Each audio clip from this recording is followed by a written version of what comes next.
Amelia desperately हवा में उड़ते हॉट एयर बलून तक पहुंचने की कोशिश करती है, जो ज़मीन से तकरीबन 10,000 मीटर की हाइट पर होता है। लेकिन ऊपर पहुंचकर वह बलून में एक बड़ा सा सुराख कर देती है। हवा निकलने लगती है तो अमेलिया तुरंत नीचे बैठकर अपनी कमर से डैगर निकालती है।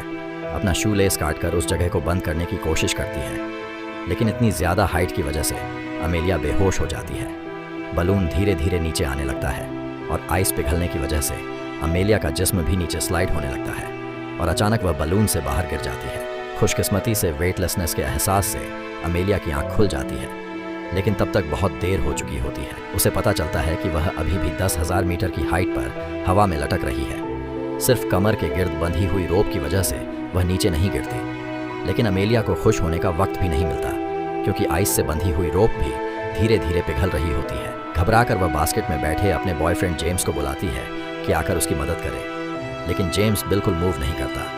अमेलिया मजबूरन रोप को जोर जोर से हिलाना शुरू करती है ताकि स्विंग होती हुई बास्केट के करीब पहुंच सके। कुछ देर बाद रोप का स्विंग इतना बड़ा हो जाता है कि अमेलिया बास्केट के बिल्कुल पास पहुंच जाती है। वह बास्केट के एज पर जोर से पैर मारती है और अपने जिस्म को अंदर की तरफ उछल देती है। इस तरह वह किसी तरह बास्केट में पहुंच जाती है।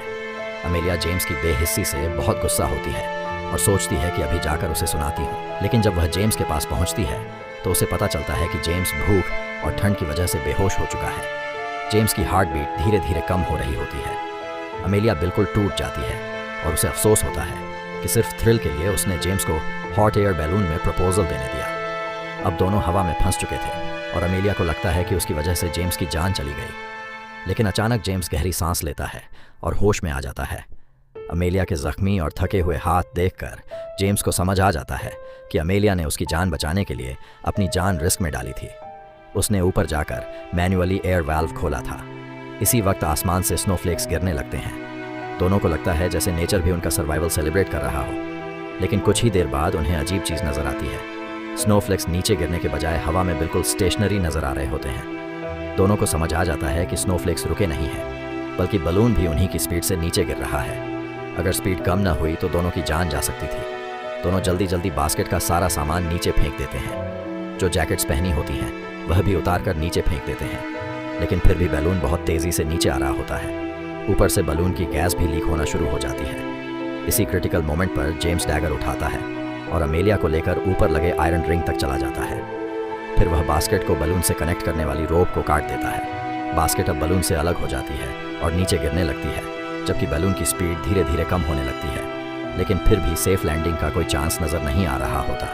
अमेलिया डिसाइड करती है कि वह खुद जंप कर देगी ताकि वेट कम हो और जेम्स के बचने के चांसेस बढ़ जाएं। लेकिन जेम्स अमेलिया को मरने नहीं दे सकता। तभी जेम्स की नज़र हवा में ज़ोर ज़ोर से हिलने वाले विंड ब्रेक क्लॉथ पर पड़ती है। उसके दिमाग में एक आइडिया आता है। वह अमेलिया को रोप पकड़ने को कहता है और तुरंत नाइफ से विंड ब्रेक क्लॉथ को बास्केट से अलग कर देता है। अचानक वह कपड़ा पैराशूट की तरह फैल जाता है और बैलून जेलीफिश की तरह हवा में धीरे धीरे नीचे आने लगता है। दोनों को लगता है कि अब शायद वह बच जाएंगे, लेकिन मुश्किल अभी ख़त्म नहीं हुई होती। बलून की स्पीड इतनी ज़्यादा होती है कि वह डेंस फॉरेस्ट में जा गिरता है। जेम्स बैलेंस नहीं बना पाता और नीचे गिर जाता है। अमेलिया भी ट्री ट्रंक का सपोर्ट खो देती है और बलून उसे 10 मीटर से ज़्यादा हाइट से सीधा नीचे ले जाता है। अमेलिया कुछ समझ नहीं पाती और वहीं बेहोश हो जाती है। काफ़ी देर बाद अमेलिया को होश आता है। वह ज़मीन पर बिल्कुल थकी हुई पड़ी होती है।